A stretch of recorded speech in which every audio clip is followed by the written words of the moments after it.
దాదాపు రెల్లి కులస్తులు చాలా అత్యధికంగా ఉన్నారు అధ్యక్ష. ముఖ్యంగా వీటిలో 1,35,000 పైచీలుకున్నారు యాజ్ ఆన్ సెన్సస్ ప్రకారం.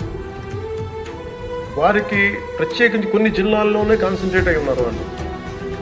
వారికి ప్రత్యేకించి ఒక జిల్లాని యూనిట్గా తీసుకున్న ఇంకోలా తీసుకున్న వారికి కూడా తగు న్యాయం చేయవలసిందిగా కోరుకుంటున్నాను.